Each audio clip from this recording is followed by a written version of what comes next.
Good morning student. आज हम class 6 का थर्ड चैप्टर नादान दोस्त पाठ का अध्ययन करेंगे। हमने पिछली कक्षा में इसका आधा अध्ययन किया था। आज इसका हम इसके आगे करेंगे। आखिर वही फैसला हुआ जिसकी घोंसले के ऊपर कपड़े की छत बना देनी चाहिए।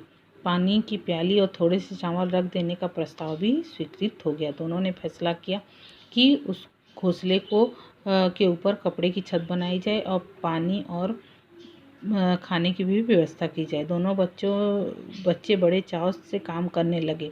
श्यामा माँ की आंख बचाकर मटके से चावल निकाल लाई। केशव ने पत्थर की प्याली का तेल चुपके से जमीन पर गिरा दिया और उसे खूब साफ करके उसमें पानी भरा। श्यामा ने जो है अपने माँ से बचकर चावल लाया और केशव ने पत्थर को प्याली को तेल चुपके से ज़मीन पर गिरा दिया, उसके खूब साफ करके पानी भरा।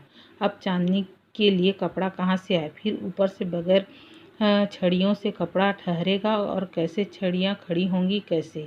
फिर उन्होंने विचार किया कि अगर हम उसकी छाया के लिए कपड़ा लाएंगे तो अगर उसको टिकाया जाए तो बिना छड़ी के कैसे वो टिकेगा। केशव बड़ी देर तक इसी बेधुन में रहा। आखिर उसने यह मुश्किल भी हल कर दी।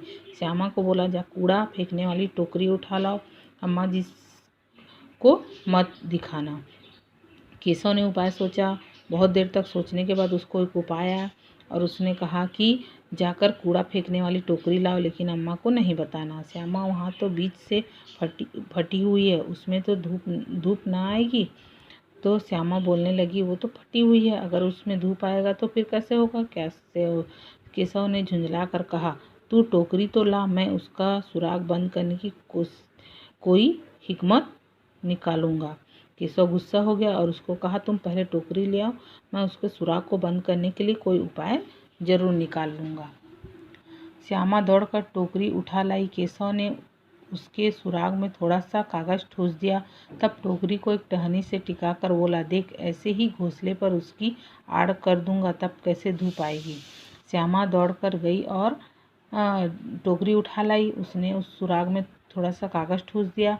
तब उसने टहनी से टिकाकर उसको आड़ा कर दिया, जैसे धूप ना आए। श्यामा ने दिल में सोचा, भैया कितने चालाक है। वो सोचने लगी कि मेरे भैया बहुत चालाक है। गर्मी के दिन थे, बाबूजी दफ्तर गए थे, अम्मा दोनों बच्चों को कमरे में सुला कर खुद सो गई, लेकिन बच्चों की आंखों में आज नींद कहाँ।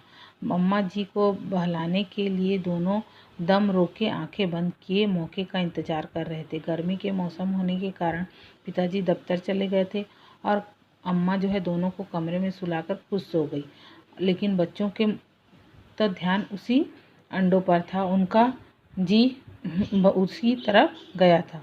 वो अपने मन को बहलाने और माँ के कहने पर वो ज़बरदस्ती आँख को बंद किए हुए थे। ज्यों ही मालूम हुआ कि अम्मा जी अच्छी तरह से सो गई है, दोनों चुपके से उठे, बहुत धीरे से दरवाजे की खिड़की खोलकर बाहर निकल आए। जैसे ही उनको पता चला कि अम्मा सो गई है, वो चुपके से दोनों जो है दरवाज़ा खोलकर बाहर आ गए। अंडों की हिफाजत की तैयारी होने लगी। फिर अंडों कैसे हिफाजत किया जाए फिर सोचने लगी। केशव कमरे से एक स्टूल उठा लाया, लेकिन जब उससे काम न चला तो उसे नहाने की चौकी लाकर स्टूल के नीचे रखी और डरते डरते स्टूल पर चढ़ गया।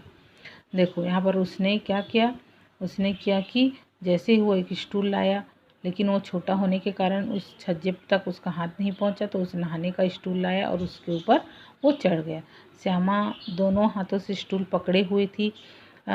स्टूल चारे टांगों बराबर न होने के कारण जिस तरह ज़्यादा दबाव पाता जरा सा हिल जाता। उस वक्त केशव को किसी तकलीफ उठानी पड़ी।